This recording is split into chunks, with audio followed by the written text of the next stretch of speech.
ассалому алайкум бинандаҳои азиз, барномаи тилоти ахборро манзури шумо менамоем. ҳоло 70% оби тозаи ҷаҳон аз ҳисоби пиряхҳо манша мегирад, аммо болоравии ҳарорати боиси обшавии пиряхҳо дар саросари олам гардидааст. гузориши ҳамкорамон Наврӯзшоҳи Азизулло. ҳоло дар ҷаҳон 275 000 пирях мавҷуд аст ки онҳо майдони умумии 700 000 километри мураббаъро ишғол мекунанд. 70% оби тозаи ҷаҳон аз ҳисоби пиряхҳо сарчашма мегирад.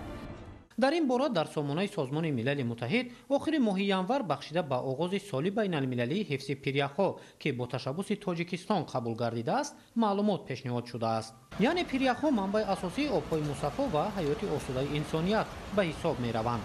аммо баландшавии ҳарорати ҳаво ва обшавии пиряхҳо солҳои охир нигаронии ҷомеаи ҷаҳонро афзун намудааст. олимон маълумот доданд ки ҳарорати ҳаво нисбат ба давраи пеш аз саноатӣ 1,5 дараҷа боло рафтааст. пешвои миллат фикри башарро карда ташаббусҳои худро пиёда гардонида истодааст. яъне ташаббуси панҷуми пешвои миллат доир ба ҳифзи пиряхҳо ва истифодабарии манбаъҳои обӣ моро водор мекунад ки доир ба ҳифз ва нигаҳдории манбаъҳои обӣ камари ҳиммат бандем. зиндагии 2 миллион одам дар ҷаҳон аз оби яху барф вобастагӣ дорад. пиряхҳо дар ташаккули иқлими сайёра, таъмини миллионҳо одамон бо оби нӯшокӣ ва соҳаи кишоварзӣ бо оби полезӣ нақши асосӣ доранд. аммо баландшавии ҳарорат ва дигаргуншавии иқлим сабаби обшавии пиряхҳои азим дар қидаҳои гуногуни олам мегардад ки ба ҳаёти ояндаи башарият таҳдид мекунад. солҳои охир обшавии пиряхҳо бо сабаби афзоиши консентратсияи газҳои гулхонаӣ дар атмосфера суръат гирифтааст. дар ин баробар ҳарорати аз ҳад зиёди ҷаҳонӣ боиси кӯтоҳ шудани мавсими ҷамъшавии барф шудааст. роҳбари давлати мо пешвои миллат инқадар пофишорӣ дорад барои он ки ҳамин проблемаҳои глобалӣ ҳал карда шаванд дар сатҳи ҷаҳонӣ. албатта як-ду давлат ҳеҷ вақт вақте ки мардум як шаванд, вақти давлатҳо як шаванд ва ба ҳамдигар дар инҷо баҳсу мунозира шавад, ба як нуқтаи олӣ мебиянд ва метавонанд ки аз пешравии илму маърифат истифода бурда бисёр корҳои шоистаро ба сомон расонанд. созмони милали муттаҳид дар асоси пешниҳоди президенти ҷумҳурии тоҷикистон пешвои миллат муҳтарам Эмомалӣ Раҳмон соли 2025-ро соли байналмилалии ҳифзи пиряхҳо эълон намуд. дар назар аст ки моҳи майи ҳамин сол ҷомеаи ҷаҳон дар шаҳри душанбе дар доираи конфронси байналмилалӣ оид ба ҳифзи пиряхҳо паҳлӯҳои гуногуни ҳолати кунуниро муҳокима, нақшаҳои навро ҳамоҳанг ва бонатиҷагирӣ аз ин чорабинии сатҳи баланд барои таъмини ҳаёти осудаи башарият тадбирҳои муосир андешида шавад. Наврӯзшоҳи Азизулло, Сайҳомиди Шариф, Баҳодури Ҳасан, Ахбор. давоми солҳои охир дар шаҳри душанбе соҳаи саноат ба таври бесобиқа рушд намуда, танҳо дар соли 2024 бо татбиқи нақшаву ҳадафҳои созандаи раиси шаҳри душанбе муҳтарам Рустами Эмомалӣ ҷиҳати таъсис ҷойҳои нави корӣ ва афзоиши ҳаҷми истеҳсоли маҳсулоти рақобатпазири ватанӣ 141 коргоҳу корхонаи саноатӣ ба фаъолият шурӯъ намуд. гузориши ҳамкорони мо. марҳилаи нави рушди душанбе ҷиҳати татбиқи ҳадафҳои стратегии мамлакат ва дар ин замина баланд бардоштани некуаҳолии сокинон дар пойтахти кишвар иқдомоти созанда амалӣ карда мешаванд. танҳо соли 2024 дар шаҳри душанбе 141 коргоҳу корхонаи истеҳсолӣ бо беш аз 7600 ҷойи кории нав ба фаъолият шурӯъ намуд. дар корхонаҳои саноатии пойтахт номгӯи зиёди молу маҳсулоти ватанӣ истеҳсол мешаванд. тибқи иттилоъ дар 4 соли фаъолияти фонди дастгирии соҳибкории истеҳсолӣ барои амалисозии 62 лоиҳаи соҳибкорони истеҳсолӣ беш аз 302 миллион сомонӣ қарзҳои имтиёзнок дода шуд ва бо истифода аз қарзҳои додашуда 60 коргоҳу корхонаи истеҳсолӣ бо таъсиси беш аз 2000 ҷойи нави корӣ бунёд ёфтааст. душанбе азизи мо имрӯз воқеан шаҳри индустриалӣ шудааст, шаҳри саноатӣ шудааст ва он қадар дастгириҳое ки дар ин шаҳр иқдомҳои ташаббускорона ки аз ҷониби муҳтарам раиси шаҳри душанбе Рустами Эмомалӣ бо дастури ҳидоятҳои асосгори сулҳу ватани миллӣ пешвои муаззами миллат ҷаноби олӣ ки ҳамасола имтиёзҳо ва ҳар гуна дастгириҳои фаъолияти соҳибкорӣ ба роҳ монда шудааст. ин ҳам заминаи гузоштаи истодааст дар рушди саноатикунӣ тоҷикистони азиз мо аз ҷумла дар шаҳри душанбе. рушди соҳаи саноат, баланд бардоштани иқтидори истеҳсоли маҳсулоти рақобатпазир, таъмини бозори истеъмолӣ бо маҳсулоти ватанӣ ва бо ҳамин роҳ беҳтар сохтани сатҳи иҷтимоию иқтисодӣ яке аз ҳадафҳои асосии роҳбарияти шаҳри Душанбе ба ҳисоб рафта. Тадбирҳои андешидашуда дар ин самт самар медиҳанд. соҳибкорони шаҳри Душанбе бо истифода аз шароиту имкониятҳои фароҳам гардида ва дастгириҳои пайваста, коргоҳу корхонаҳои навро бо истифода аз технологияи муосир фаъол менамоянд ки ба афзоиши истеҳсоли маҳсулоти рақобатпазир мусоидат намуда истодааст. мавҷудияти фаровонии ашёи хоми ватанӣ, фазои мусоиди соҳибкорию сармоягузорӣ, қабул ва мавриди амал қарор гирифтани барномаҳои давлатӣ ва бунёди корхонаҳои муосири истеҳсолӣ ба рушди бемайлони бахшҳои соҳаи саноат ва таъмини зиндагии шоистаи мардум мусоидат намуда истодааст. имрӯз дар сохтумони биноҳои баландошёнаи истиқоматӣ ва дигар иншооти аҳамияти иҷтимоию иқтисодӣ доштаи шаҳри Душанбе маҳсулоти асосӣ аз ҷумла семент, хишт ва дигар номгӯи масолиҳи сохтумонӣ аз истеҳсолоти ватанӣ пурра таъмин карда мешавад. бо мақсади рушди соҳаи саноат дар шаҳри Душанбе минтақаи саноатӣ таъсис дода шуда, корхонаҳои бузурги истеҳсолӣ марҳила ба марҳила бунёд мегарданд ва дар ин замина ҷойҳои кории нав таъсис меёбад. имрӯз дар корхонаҳои саноатии шаҳри Душанбе номгӯи зиёди маҳсулоти озуқаворӣ, масолиҳи сохтумон, лавозимоти рӯзгор, техникаву дигар номгӯи маҳсулот истеҳсол карда мешавад. дар корхонаҳои саноатии шаҳри Душанбе ба сифат ва рақобатпазирии маҳсулот мутобиқ ба талаботи бозори ҷаҳонӣ аҳамияти аввалиндараҷа зоҳир мегардад. ин аст ки маҳсулоти дар корхонаҳои пойтахт истеҳсол гардида дар бозори дохилӣ ва берун аз кишвар мавқеи хос дорад. шароити мусоиди ҳамлу нақли молу маҳсулоти ватанӣ аз Душанбе ба хориҷ доираи робитаҳои тиҷоратии ҷумҳурии Тоҷикистонро дар сайёра васеъ намуда, устувории иқтисодиётро таъмин намудааст. дар шаҳри Душанбе таи солҳои охир саноати миллӣ бемайлон рушд мекунад. ба он оварда мерасонад ки шумораи ҷойҳои корӣ дар кишвар зиёд мешавад, сатҳу сифати зиндагии мардум беҳтару хубтар мегардад. он маҳсулотҳое ки дар дохили мамлакат истеҳсол карда мешаванд, маҳсулотҳои воридоти васкунанда ҳастанд. имконият медиҳад ки дар дохили мамлакат он ашёи хоме ки ҳаст имрӯз ба хориҷи кишвар содирот нашавад ва дар дохили мамлакат истеҳсол карда шавад, хусусан дар шаҳри Душанбе, ва ҳамчун маҳсулоти тайёр истеҳсол шавад. фаъолияти пайвастаи коргоҳу корхонаҳои саноатию истеҳсолӣ нишонаи рушди устувори иқтисодиёт дар пойтахти мамлакат шаҳри Душанбе аст. бо ташаббусу иқдомҳои пайгиронаи раиси шаҳри Душанбе муҳтарам Рустами Эмомалӣ ва татбиқи босамари нақшаву ҳадафҳои гузошташуда, ояндаи наздик дар шаҳри Душанбе боз коргоҳу корхонаҳои зиёди истеҳсолӣ бунёд карда мешавад ки дар онҳо шумораи бештари аҳолӣ бо ҷойи кори доимиву маоши хуб таъмин шуда ба афзоиши ҳаҷми истеҳсоли маҳсулоти ватанӣ ва рақобатпазириву ивазкунандаи воридот мусоидат хоҳад кард. дар заминаи татбиқи ҳадафу нақшаҳои созандаи роҳбарияти шаҳри Душанбе соли 2024 дар пойтахти мамлакат 141 коргоҳу корхонаи саноатӣ ба фаъолият шурӯъ намуд. корхонаву коргоҳҳои саноатии шаҳри Душанбе соли 2024 ба маблағи 5.2 миллиард сомонӣ маҳсулот истеҳсол намуданд. соли 2024 аз корхонаҳои истеҳсолии шаҳри Душанбе ба хориҷи мамлакат ба маблағи 170 миллион сомонӣ маҳсулот содирот гардидааст. ин тадбир ба рушди соҳаи саноат, таъсиси ҷойҳои нави корӣ, таъмини зиндагии шоиста ба мардум ва истеҳсоли маҳсулоти ивазкунандаи воридот мусоидат намудааст. Зафар Қаймузода, Фарҳоди Восеъ, Баҳодур Ҳасанзода, Душанбе, Ахбор. рушди соҳибкорӣ дар кишвар ки ба пешрафту дастовардҳои афзоянда боис шудааст, аз иқдомоти шоистаи ҳукумати мамлакат ва ғамхориву дастгириҳои пайвастаи президенти ҷумҳурии Тоҷикистон пешвои миллат муҳтарам Эмомалӣ Раҳмон нисбат ба соҳибкорон мебошад. гузориши хабарнигорони мо.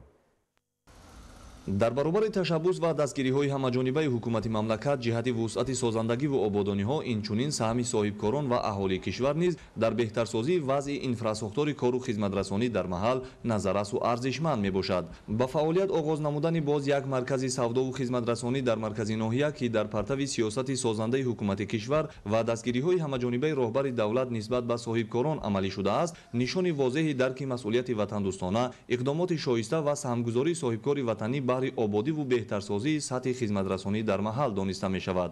Дар расми ифтитоҳи маркази савдои маҳсулоти қаннодӣ намояндагони мақомоти иҷроияи ҳокимияти давлатӣ ва як зумра фаъолону сокинони маҳаллӣ иштирок намуданд. Мақсад аз таъсиси чунин маркази савдо ки маҳсулоти гуногуни қаннодиро бо сифати баланд ва ҳам дархости муштариён бо шаклу услуби муосир омода ва пешниҳод мекунад, фароҳам сохтани ҷойҳои нави корӣ бо назардошти муҳайё намудани шароити муосири хизматрасонӣ инчунин саҳм гузоштан дар ободии як гӯшаи ватан мебошад. Таъкид шуд ки давра ба давра бунёду ба истифодадиҳии чунин марказҳои гуногуни хизматрасонӣ дар ноҳия гувоҳи рушди соҳибкорӣ дар мамлакат буда, иқдоми мазкур аз ташаббусу саҳмгузориҳои соҳибкорони маҳаллӣ дар татбиқи сиёсати ҳукумати кишвар мебошад. дар заминаи фароҳам гардидани ҷойҳои нави корӣ ҷиҳати баландбардоштани сатҳи некуаҳволии сокинон низ мусоидат менамояд.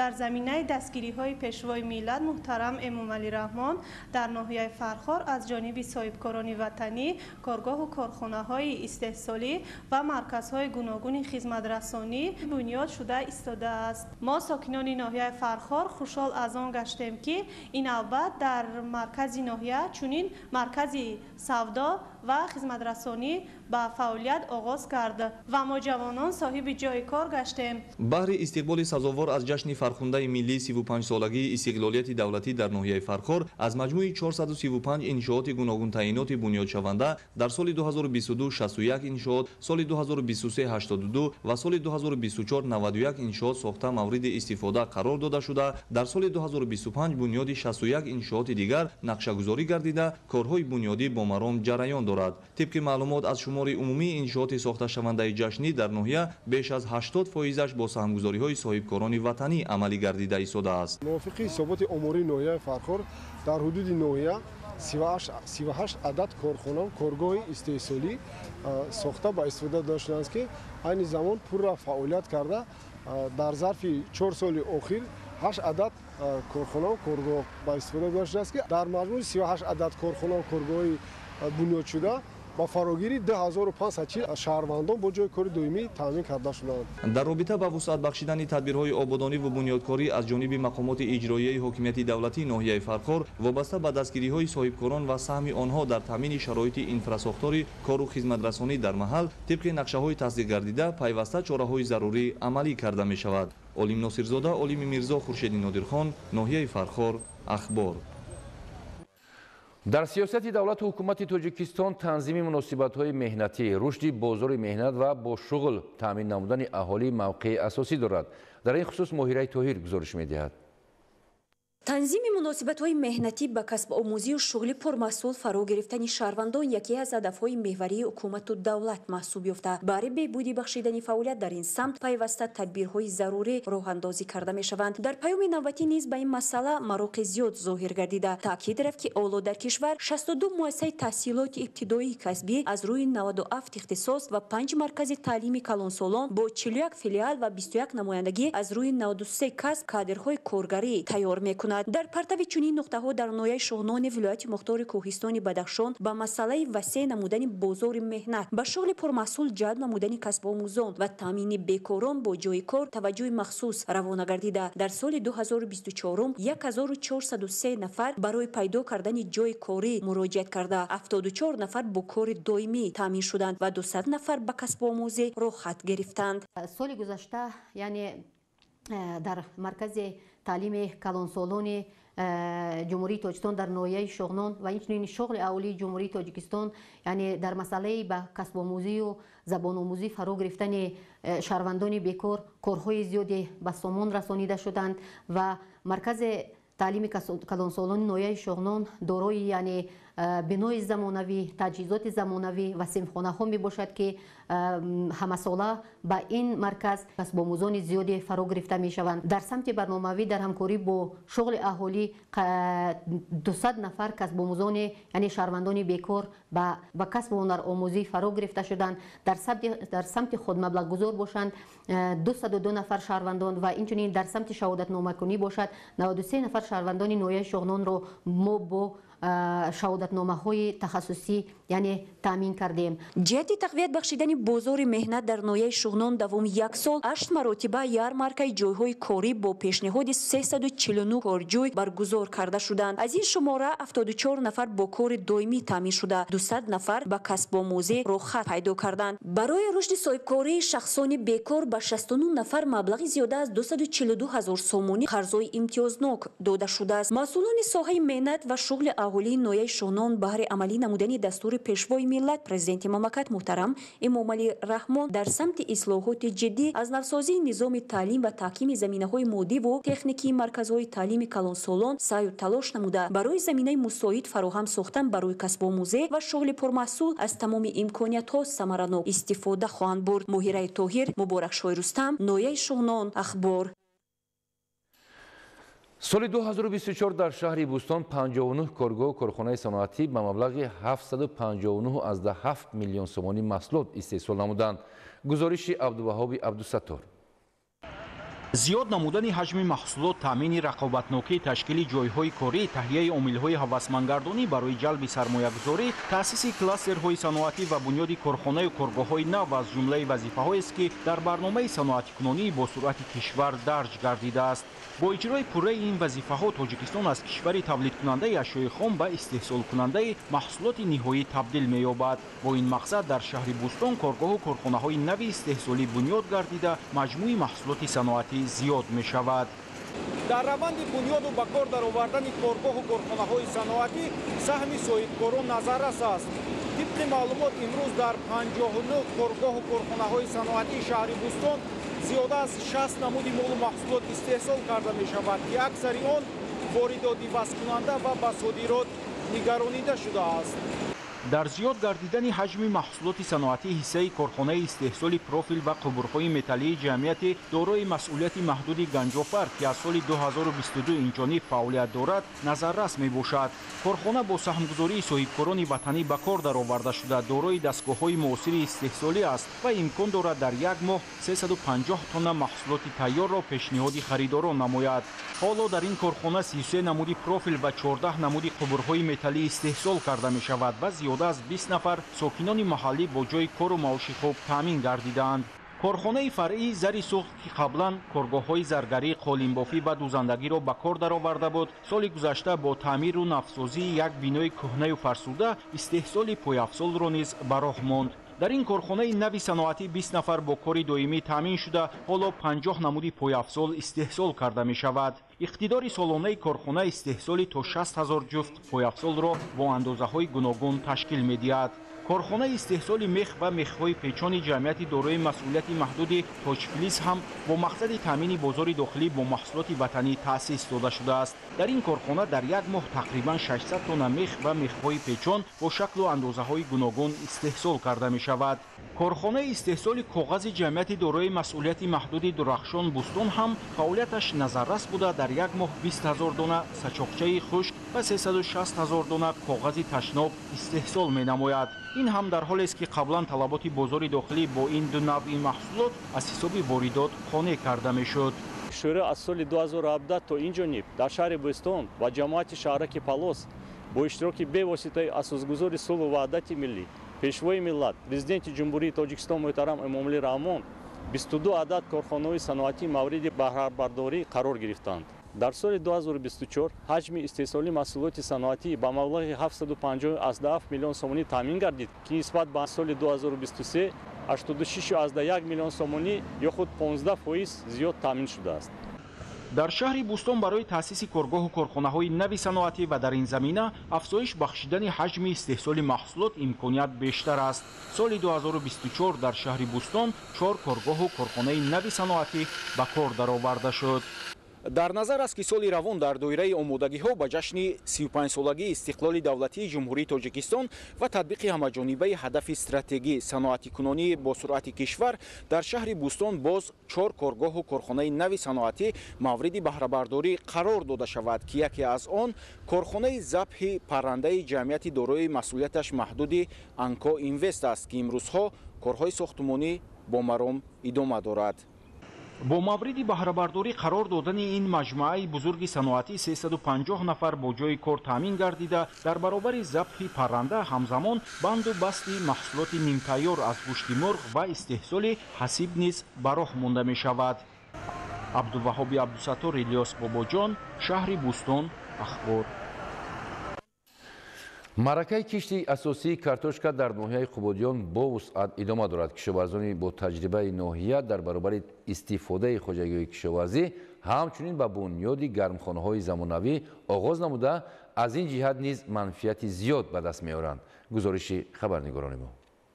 кишоварзони ноҳияи Қубодиёни вилояти Хатлон баробари холӣ гардидани заминҳои кишшаванда аз ҳосили зироату сабзавот имрӯзҳо кишти асосии дигар маҳсулоти кишоварзиро ба роҳ мемонанд. кишти картошка дар ноҳия дар майдони 367 гектар пешбинӣ гардида, то имрӯз 300 гектари он анҷом дода шудааст ва дар дигар хоҷагиҳо ин маъракаи муҳими саҳроӣ ҷараён дорад. хоҷагидорон ҳамасола тухмиҳои серҳосилу ба минтақа мутобиқи картошкаро ворид намуда, аз майдонҳои кишт ҳосили фаровону хушсифат ба даст меоранд. натиҷаи заҳмати рӯзафзуни деҳқонон аст ки бозорҳои мамлакат бо маҳсулоти ниёзи аввалия дар ҳама фаслҳои сол таъмин мебошад.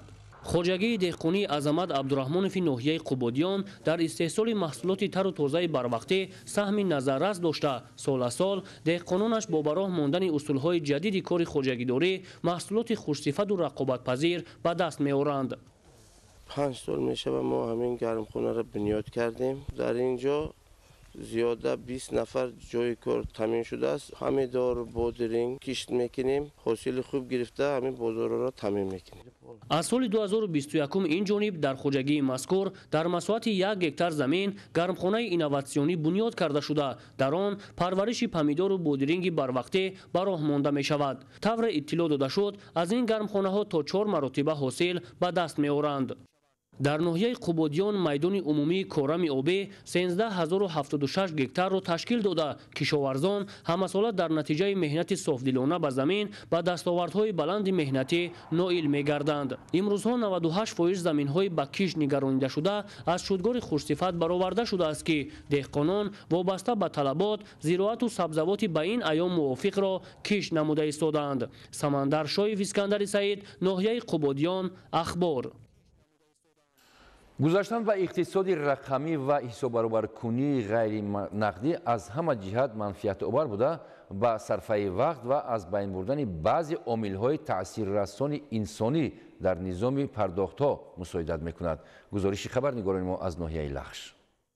рушди бо суръати техникаву технология дар асри навин зиндагии мардумро ба куллӣ тағйир дода, муносибатҳои ҷамъиятии сифатан навро ба вуҷуд овард. ин раванд ба рушди технологияҳои иттилоотиву коммуникатсионӣ таъсири мусбӣ расонида, тараққии ин соҳаро дар ҷаҳон боло бурд.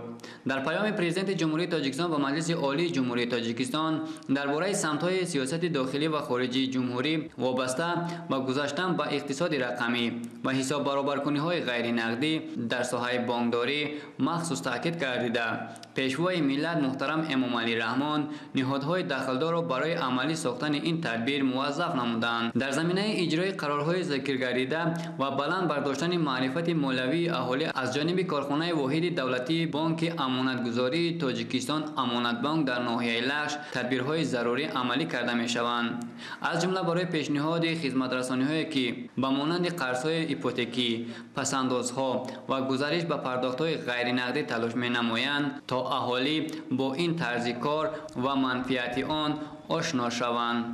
مسئله به جامعه دسترس نمودن امکانات به طور غیر نقدی پرداخت نمودن مال و خدمت رسانی ها از جمله خدمت رسانی های ملکی دولتی درباره شفاف گردیدن جریان های مالیوی، کاهش حجم اقتصادی غیر رسمی و زیادشوی واردات مبلغ های انداز همچون باعث می گردد که برای جلب سرمایه خارجی شرایط مساعد فراهم آورده شده. همزمان پرداخت مال و خدمت رسانی مخصوص پرداخت های دولتی آسان و دسترس گردیده طلبات اهالی به پول نقد کاهش یابد. طبق این عمل سبب می شود که تشکیلات قرضی مالیوی امکان پیدا نماید که عملیات علاوگی را کاهش داده وقت را صرف نمایند و با تیزانیدن سرعت پیشنهاد خدمت رسانی بانکی مشتریان نو را جلب سازند. اینچنین دیگر برتریت انجام دادن عملیات غیر نقدی اداره بودجه شخصی می باشد، یعنی استفاده برنده امکان پیدا می کند که درآمد و خراجات خود را طبق ضمیمه برنامه‌های مالی نظارت نماید. باید گفت که واسطه های حساب برابر کنی غیر نقدی هنگام درست استفاده شدن طرز نسبتاً به خطری پرداخت مال یا خدمت رسانی می باشند که این امکانیت می دهد که همراه خود نقدینه زیاد نمی گیرند و در خصوص به خطر نگاه داشته شدن آن در تشویش نباشند. بختاوری مهرالدین، بهرالدین اسمان‌الدین لخش، اخبار. در دایره کنسپسیای اقتصادی رقمی که با قرار حکومت جمهوری تاجیکستان از 30 دکبر سال 2019 تصدیق گردیده است، وزارت تندرستی و حفظ اجتماعی اهالی جمهوری تاجیکستان خریطه عملی سازی قسمت رقمی کنانی برای سالهای 2024-2027 را قبول نمود که برنامه الکترونی ثبت تولد و فوت را براه مانده است. گزارش در این خصوص. رقمی‌کنونی در همه بخش و ساحه‌ها طلب زمان بوده. در دایره تشکل حکومت الکترونی تطبیق کنسپسیای اقتصادی رقمی که با قرار حکومت جمهوری تاجیکستان از 30 دکبر سال 2019 تصدیق گردیده است، علاوه در ساحه تندرستی و حفظ اجتماعی اهالی جمهوری تاجیکستان تدبیرهای مهم و سریع‌وقتی عملی کرده شده ایستادند. جاری نمودن برنامه الکترونی ثبت تولد و فوت قدم دیگر در راه رقمی‌کنونی ساحه تندرستی و حفظ اجتماعی اهالی می باشد. برنامه الکترونی ثبت تولد و فوت برای بهتر نمودن اداره‌کنی معلومات دموگرافی و بلند برداشتن دقیقی آمار روانه شده. علاوه در 4 تولدخانه پیلوتی شهر دوشنبه مورد عمل قرار داده شده است. این سیستم نه تنها به طور خودکار ثبت رویدادها را تامین می‌کند، بلکه امکان می‌دهد که اطلاعات مکمل درباره شرایط تولد و سبب‌های فوت دسترس گردند. باید قید نمود که در پایگاه مرکز جمهوری آمار و اطلاعات طبی وزارت تندرستی و حفظ اجتماعی اهالی جمهوری تاجیکستان، یعنی که پورتال یگانه برنامه تندرستی نقطه تیجه براه مانده شده است که در آن مدل‌های با قیدگیری تولد، مدل‌های با قیدگیری فوت، مدل قبول تشخیص و نتیجه های آن، اینچنین با قیدگیری ایمونیزاسیای کودکان، آگاهی از بیماری های سیرایتی، همزمان اسکرینینگ گردنک بچه‌دان، آنکو رجیستر، رجیستر دیابتی قند، رجیستر فربهی، داروخط الکترونی و دیگر مدل ها یعنی که آغاز گردیده است. باید قید نمود که در شهر دوشنبه در تولدخانه ها با طریق پیلوتی یعنی که برنامه با قیدگیری تولد براه مانده شده است که ما همه روزا با طریق داشبورد عمومی می توانیم نظارت کنیم که در تولدخانه ها چند کودک به دنیا آمد، چند نفر آنها مرد، چند نفر آنها زن و همزمان چند نفر آنها با عارضه و فوت به نظر می رسد. معلوماتی در وقت‌های معین جمع آوری شده باعث می‌گردد که برای بهتر نمودن وضع تندرستی اهالی تدبیرهای سریع اندیشیده شوند. آمار واقعی تولد امکانیت می‌دهد که ذخیره‌ها بهتر بنقشه‌گیری شوند و احتیاجات به خدمت‌رسانی‌های طبی پیشگویی گردد. برنامه الکترونی می‌تواند با پلتفرم‌های ملی و بین‌المللی همگیرا شده ارزش آن را برای تحلیل در سطح‌های بلندتر بالا برد. جاری نمودن چنین برنامه قدمی مهم در رقمی‌کنونی و تشکیل فضای یگانه اطلاعاتی در ساحه تندرستی و حفظ اجتماعی اهالی می باشد. بیننده های عزیز، این بود برنامه اطلاعاتی اخبار. خیر سلامت باشید.